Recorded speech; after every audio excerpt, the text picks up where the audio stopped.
Hi, everybody, and welcome to another exciting edition of Words, Images, and Worlds. So glad on this episode to be talking with comics creator, master of atmosphere, as you might have been able to pick up from the background on the other side of this Zoom, and that is David Booher. David, thank you for jumping in and joining and talking with me for a few minutes. Oh, I just thrilled to be here and start a spooky season, so I'm all about atmosphere. I love it. I love it. Spooky season is my favorite season. I'm just an autumn kind of person. I'm an English teacher, so it gives me the chance to talk about Poe, and I see some Stephen King behind you. I have a whole shelf behind me that's floor to ceiling Stephen King. I've got my Joe Hill collection back here, Wizard of Oz, which is definitely darker than, your Hmm. everyday fairy tale. Hmm. Um, yeah, and in fact, just before I got on here, I posted a reel on Instagram. You haven't seen this yet, I but have not. you are my first victim. So here we go. I am a Dead Media fan. So Hmm. I got my first adulthood VCR. I attached it to my TV. I have a first print of Beetlejuice on VHS. I stuck it in and I asked the universe the question, is the dinner scene with the banana boat song a Hmm. great moment in cinema history or the greatest moment in cinema history? Hmm. And Hmm. I happen to think it's the greatest moment. So we can It's debate really that, good. but it's my favorite movie of all time. I remember I was probably 8 or 9 when my dad took me and my brother on a school night to a place. He said, "Put all your stuff down. We're going somewhere." And he didn't tell us where. And it was the one screen theater in my town in Ohio that was in the corner of a shopping center. We went Hmm. in, and I just remember that opening Danny Elfman crawl over the trees. And ever since then, my just my favorite movie. And this is the perfect time to watch it. So Perfect. that's my spooky season soapbox. And I can't hear that song by Harry Belafonte and not think Lydia got an A on her math test. I just Oh, can't yeah, think jump of. in the line. No, yeah, yeah, Lydia got an absolutely. A. That's right. Are you excited about the sequel? Is the question. I am optimistic. We'll put it Yes. that way. It sounds like it's the vibe that's coming out of it is that it's kind of back to basics. They're Hmm. not trying Hmm. to be cute with it. They're not trying to do anything, which I think is going to be an interesting approach. After Barbie, it's like you can apparently be as cute as you want and be massively successful. So I don't know how I feel. Is it going to be break? I think we're going to get philosophical, but I think about these things because I'm a big '80s like adventure, fantasy, sci-fi, horror, and I Hmm. just think Hmm. about these kids like in Goonies. Oh They yeah, go yeah. through like they're like 12, and they go through this adventure, and they find an actual pirate ship hidden under where they live. Uh-huh. I'm like, what do you do? Like as an adult? I don't think your life. Mm-mm. Like, how do your life's not never going to be as good as it was when you were 12, and how do you as a human adult person deal with that emotionally, psychologically? That's personally, if I ever got the chance to do a sequel to Goonies, that's what I would love to explore is how Hmm. do you peak at 12 and then move on? Monster Squad, same thing. You True. saved the world from monsters. Now you're That's an it. accountant. Now Right. you're an accountant. What's going on? So yes, we're here to talk about movies for sure. Absolutely. Absolutely. Well, your work is cinematic, I said atmospheric, and so it sounds like movies were a big part of what connected you with storytelling. I usually like to start with a question like, what brought you to the world of comics? So it sounds like movies were a big part of that, as they were with me as well. Yeah, so I grew up in the 80s and early 90s. So everything from, early Dark Crystal, Jim Hmm. Hmm. Henson in the early 80s all the way through like the TMNT movie in the early 90s and the original Michael Keaton Batman and that sort of Hmm. thing.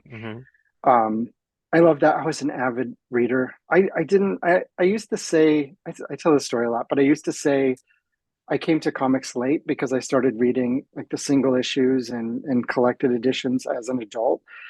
And I stopped saying that because saying you're late suggests that there is a right time to come to comics and there never is a Right, right time. right. Every time is the right time, anytime.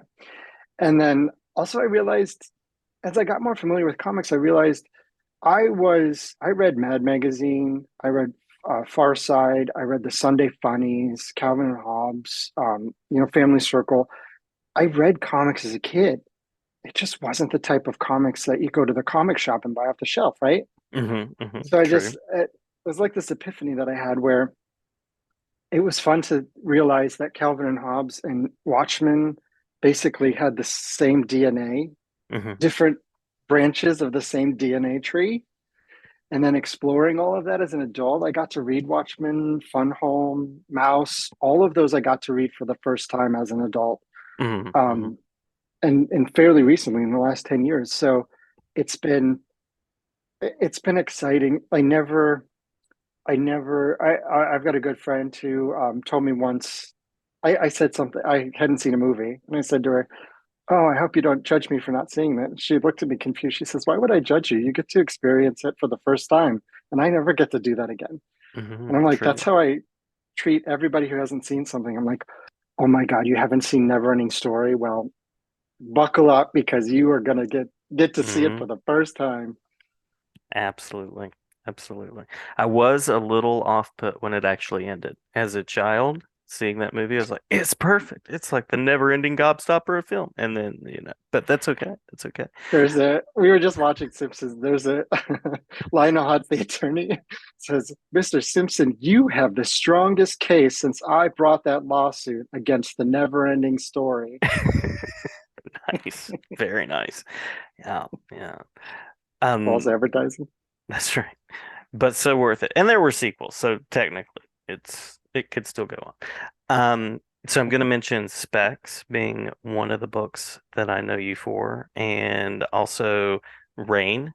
We talked. You mentioned Joe Hill briefly a Yeah. bit ago. So Rain, and you worked on that with Zoe Thorogood, who just I think won the World Cup of Comics or something at San Diego, the best newcomer or something like that, I think is what that was.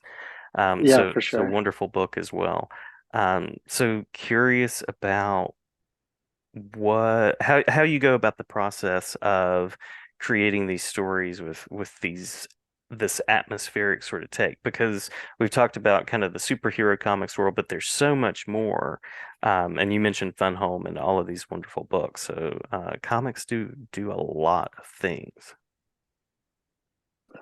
Yeah, and I mean, I guess it does stem from my experiences with other stories. Hmm. And Hmm. when you start creating comics, you kind of start deconstructing. When you write seriously, you write stories seriously, you start deconstructing everything, every story that you see. And I've really been revisiting a lot of things over the years and sort of figuring out how did they do this? How did they Hmm. make me Hmm. feel? Especially when I read comics and something really, I don't really get an emotional reaction when I read most comics. And then there's always one story I read and I'm like, wow, I really feel something. I'm scared for Yeah. this character. I care about this character. I want them to succeed or fail or whatever. And I try to figure out how that all happens.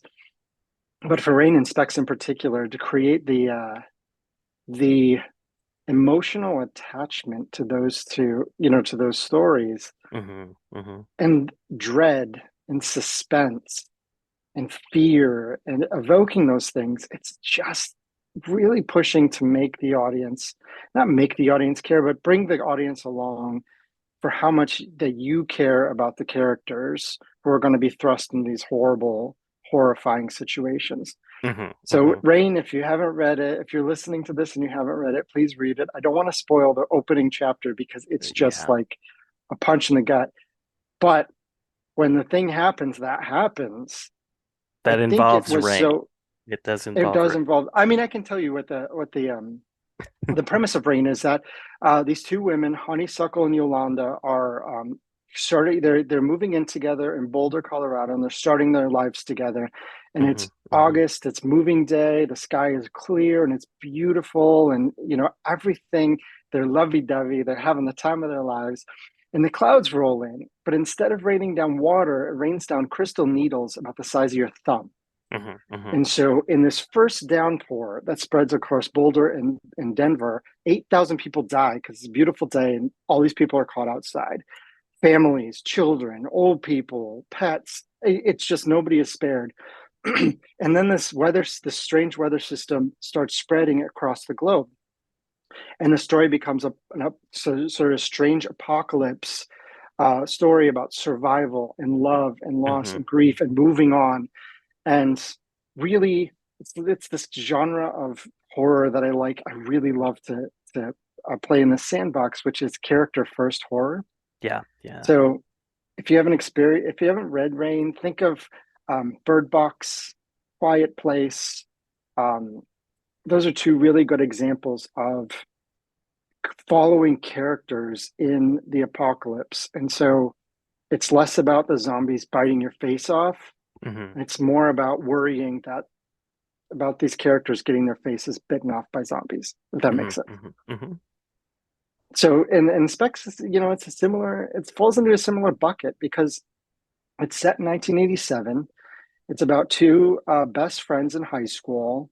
One is black and one is in the gay, but in the closet. And it's Hmm. 1987. They're in a small town in Ohio where there are no black kids, and as far as they know, there are no gay kids.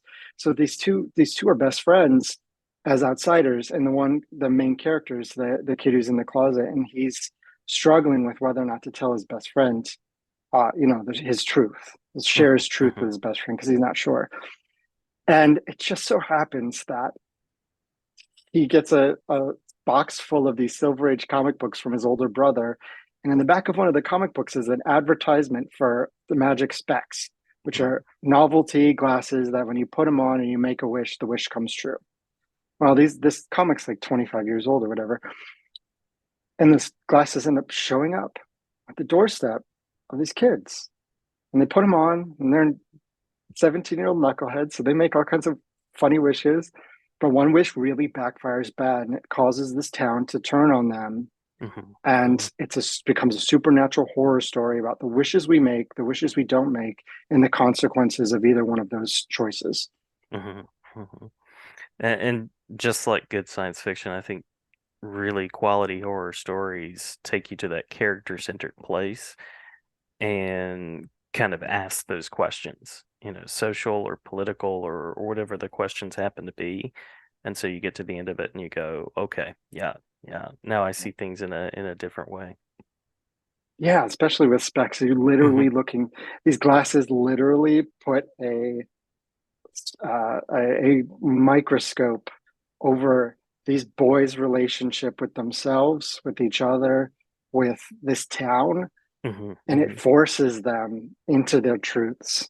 That's really what it ends up doing. It's like, you can make wishes, you can make all the wishes you want, but until you actually do the thing that you should do, these glasses are going to keep wreaking havoc in your Yeah, life. yeah, yeah. I was going to ask about some of those positive experiences, positive collaborations. I know we've mentioned a couple of names already, but anybody else that we've not given a shout out to before we talk about what is next in the creative journey?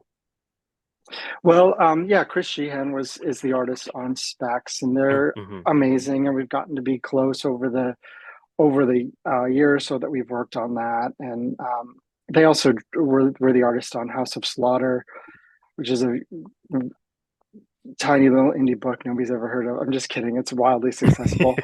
Um, Like wildly I'm in the successful. know. Yeah, it's always been a pleasure to work with. And as you said, she got nominated for a zillion things at the Eisner Awards. I was so glad. Rain got nominated for an Eisner Award, so forever I'll get to say that, and that's Hmm. that's a wild thing, to be in comics. For my first thing was published in 2017, and to 2023, 6 years later, to have that has been such a wonderful roller coaster of a ride. I also have to mention Kanto, which is our all ages fairy tale Yes, like Wizard of love Oz, Dark Kanto. Crystal, Labyrinth, Neverending Story. Drew Zucker is the artist and co-creator on that, and we are that one has been fantastic. We're 23 issues in. We are we've moved on from IDW as a publisher. Have a new publisher. I'm not. We're a little bit early in the process to say who that is yet, but we're feverishly working on new material for that. So we're gonna keep Awesome. going with strong with that. It's been really that's been a great ride since 2019. Yeah, yeah. I'm glad you mentioned Kanto. I think that was might have been one of the first things I discovered of yours as well. Probably that was the Yeah. one that I did a couple of books before, a couple of series before Kanto, but nothing that was, that generated a strong like audience, if you will. Hmm. And then Hmm. Kanto came along, and a lot of people jumped on board with that. And then since then, people think like, oh, you had a successful book, and now every door is going to be open. You're just going to come charging through. And it took a long time. I don't think I did my next. I did Killer Queens with Dark Horse, Hmm. but I Hmm. don't. I think that came out in 2021. I think. Yeah. Yeah. When the But pandemic yeah, years run together too, it's like I think that was somewhere back there. So yeah, isn't that absolutely. wild? It is. It's Yeah. wild to think back. In 2019, Canto came out in June of 2019. Our first trade, our first collection of the first six issues came out on like March 17th of 2020. Hmm. I Hmm. just think of the Indiana Jones scene where he's like reaching in to get his hat. It's like the door is closing and we're literally throwing the book under the Hmm. door as it's shutting on all of us. And Yeah. so it all has blurred together. But the pandemic years have there's been some opportunities that have arisen, and yeah, that's led me to here today with you. Yeah. Yeah. And Every road leads to Jason. that's right. Well, good. I'm glad glad to hear that. And like me, I'm sure lots of folks out there have spent pandemic years doing lots and lots of reading too, because that's it's been a go-to place for me. So curious, by way of a final question, and then we can throw in anything that we've missed. That would be something recent that I believe is just out the gate as of the dropping of this recording. And so I would love to hear about this new project that I think is just sort of coming into the world as we speak proleptically. Yeah, it's actually I think when you folks who are listening or watching this, this may be a fresh new thing that's happening. So Drew, who was my co-creator and collaborator on Canto, we both love horror as we've talked about. So we put together a one-shot 32-page horror series called The Feeding, and it's about a this guy who is kind of a womanizer. He's a day trader. He uses casual drugs for partying. He drinks a lot. He's just like a all around schmuck. Hmm. Um, Hmm. and you find out that the reason he does all those things is because he's haunted. He's been haunted all his life by this painting that actually eats people, and it's coming back and it's coming after him, and it's hungry. So he does all these things to try to push it away. So this one shot story, 32 pages, tells you who this guy is, what's happening to him, and as all good stories are, there is a beginning, middle, and end. So I won't spoil Hmm. any more Hmm. than that. It is on Zoop right now. You can back it. I hope you don't mind if I hold up the QR code to the Please do. screen. Everybody screenshot this, and this will There take it you is. right to the. If you're on the podcast, use your magic to conjure it up in your brain. No, I'm just That's kidding. right. We'll link um, it in the description. that's great. Yeah, so there is a main cover. There is a foil. There's going to be a foil variant. There is a black and white, kind of art forward black and white. Full issue is all black and white, which I thought was really cool, and it really makes Drew's art pop. Hmm. Hmm. And the kind of unique thing about the Zoop campaign is that we have capped everything. So these are all limited edition Zoop variants. We would like to bring this to the regular market through a publisher at some point down the road. But for now, the only way to get these variants, which will have the Zoop logo on them, is through the campaign while it's live, and then they go away forever. So it's kind of our way to use Zoop as a way to create some limited sort of variants for folks who are interested in that kind of thing. Awesome, awesome. Love a good foil variant too, being a child of the 80s and 90s, as we were talking about earlier. So, And I don't know, Jason, if this is gonna be aired before or after New York Comic Con. But if you hmm are at New York Comic Con, we have a limited print run of 100 of a New York Comic Con variant that's going to have this QR code on the back and the Zoop logo on, or nice. not the Zoop logo, sorry, the New York Comic Con logo. So that will be limited to 100. It's a full issue. So you can start sort of collecting the feeding library, if you will. And I would Love love it. to. I'll just mention this. I loved the way the story came out. The feedback has been fantastic so far. Drew just crushed it on the art. I would love to do another one and then collect them together.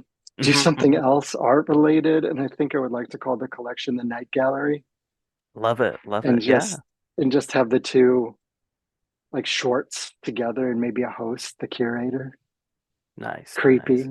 creepy face like the crypt keeper. I was gonna say, like EC Comics, the Crypt Keeper. That would be great. It Yeah. sounds like you have a vision moving Well, forward. yeah, we all we all what is the phrase?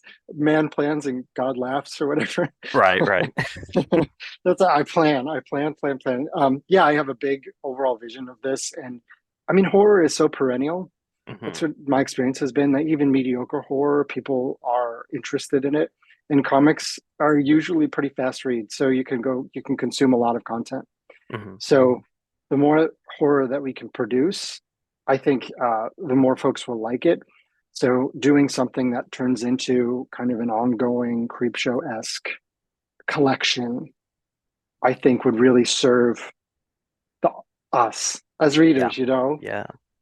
It's my jam. So I always make stuff that I would love to read, that I want to read, that I don't see out there. So Cool, cool. And the great thing about horror is you can't up the stakes more in any kind of storytelling. At least I don't think than you can in horror.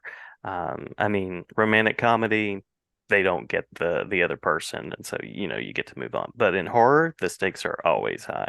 So yeah, and yeah. I don't know. I have a fraught relationship with stakes because to me, like a guy could be sitting there and you know his there could be a sandwich that's just out of reach, True. hmm and it's all about whether then the stakes are all about whether we care if he's going to be able to get that sandwich or perhaps not get that sandwich. I don't know. Is it Saw? Is he going to, if he eats that sandwich, is he going to like die or go into I don't know. hmm But the hmm stakes is tied entirely to um the audience caring about the character and whatever the character has to do or not do or whatever. So in horror, yeah, the stakes are, you might die, but it could be, um, I don't know, the stakes, quote unquote, stakes could be very low from the outside perspective. But if you set it up so that the audience cares about this hmm character, those stakes are going to be like, I, I, we're going to riot if this doesn't happen. This character Right. doesn't get what they want. Yeah. Yeah. Thinking about Misery, Gerald's Game, absolutely. Absolutely.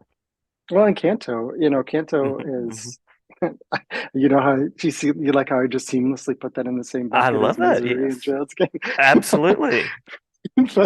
but Cantor, the stakes are he's gotta help his beloved. So hmm it's not it's life or death for his beloved, but not for him. But you care so much about whether or not he's gonna do it because you care about him. hmm It's like hmm she's off camera the whole time. So it's hard to get the audience to care about her, but you care about her because you care about him. And Absolutely. that's the kind of stakes. Now I want to write the story about the guy who can't get the sandwich. I love it. I love it. I'm thinking it could have a title that could play on hunger, to go with the feeding. I love it. Yeah.